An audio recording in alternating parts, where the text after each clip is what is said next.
Hello everyone, welcome back to this channel and we are starting biology of class 10 from this video. Now we are going to start chapter number 6. The name of that chapter is life process. So let us start the journey of life process. Uh, Something which is living is said to be alive. In simple terms, you can see that alive means having life. Alive is also called Jeevit or Zinda in Hindi. We are alive and you are also alive. Those things which are alive are called living things. Now, all the plants and animals, which also include human beings, are alive or living things. Now, an important question arises. What criteria do we use to decide whether something is alive? What is alive and what is not alive, to tell the difference between these two is difficult only by analyzing visible movement. So that is why at the end we conclude that visible movement should not be the criteria to decide. For example, if an organism shows any movement, we consider them alive. But what if any organism or any animal, or if we are sleeping, right? A sleeping person is not moving, but still we consider that as alive. We consider plants alive by judging their color. Like plants are green, so green is alive. But many parts aren't green, yet those parts are working and alive. Right? Microorganisms, you see, microbes aren't even visible to us, yet they are alive. Right? So there are few basic characteristics by which we will conclude that yes, there is life in that proper organism. Okay, and there are various characteristics also, like living things can move by themselves. Those who are alive, they need nutrients, food, air, water to grow. They can respond to the changes. They are sensitive. They respire, right? They get rid of waste materials. They can reproduce. So these all things decide that the organism is alive. Now before we go to the main processes which makes or which decides how an organism will survive, how it will be alive, we need to understand the organization of living body that we have already studied in the lower levels.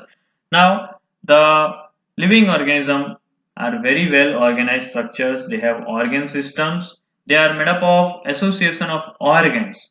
Organs are further made up of tissues. Tissues have cells, and cells also have smaller components in them. Cell organelles, you all have learned.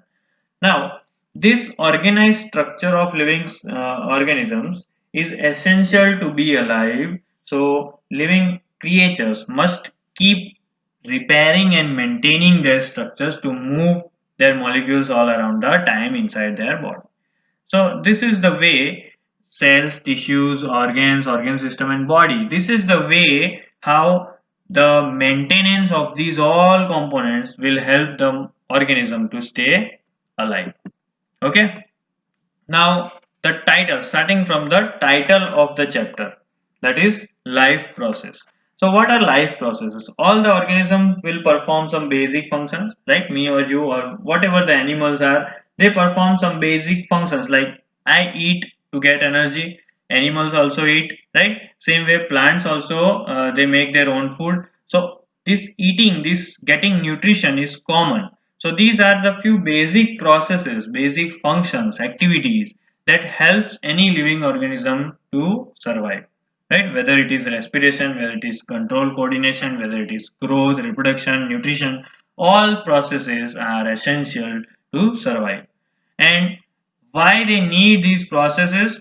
Because we need maintenance and repairing functions, we need growth, we need movements. All these things will help that organism to survive. Thus, the processes that perform the maintenance and repairing task of the body are also included in life process. So all those activities that any living organism perform to survive are called life process. Okay. Now starting with the first life process, which is important, that energy is needed for life process. No life process happens on its own. Energy is utilized. All the living organisms need energy. This they get this energy from food. So consider that food is a kind of fuel which provide energy to the living organism, right? They need this energy for carrying out the processes inside or outside. For example, lots of metabolic processes, chemical processes are going on inside our bodies also, right? Even when we are asleep, a number of biological process keeps on occurring in the body, and that require energy. You see, our heartbeats, they are non-stop, right? Even when we are asleep, the heart is working to pump blood throughout the body, and this requires energy, right? And continuous supply of energy. And this energy requirement comes from the food that the organism eats, right? So food is a basic requirement. I said a kind of fuel that all organisms need. Okay. So the definition for nutrition is it is a process by which organism obtain nutrients, utilizes them for obtaining energy in the body, for building and repairing of the tissues, and finally the maintenance of the body. These all things are done under the process called nutrition. And from where does we get nutrition? Nutrients, the food. They are the substances required for proper growth and maintenance of living in the body. In short, these are the materials which provide nutrition. Now, how many types of nutrition are there in total? If we broadly divide them, there are two types: autotrophic and heterotrophic. So, before going to autotrophic nutrition, you see general requirement of energy is, though it is common in all organisms, but it is fulfilled in different ways, right? And some of the ways, like some organism, they require only inorganic sources, CO2 and H2O, right? So they use simple inorganic sources and they require their fulfillment of nutrition. So they are called autotrophs. They make their own food. And others, they use complex structure because they are actually complex living organism. So they depend on others. So they are called heterotrophs. Now, heterotrophs, they have special organ systems, they have special biocatalyst inside their body. So that is why their whole process is complex. So mainly autotrophs and heterotrophs. Clear? Now let us start with autotrophic nutrition. The mode of nutrition in which organism makes their own food. The word auto means self and trophy means nutrition. So the organism who perform this mode of nutrition are called autotrophs. Notice the difference. The mode of nutrition is autotrophic and the organism who perform this mode of nutrition are called autotrophs. And by which process they make their own food?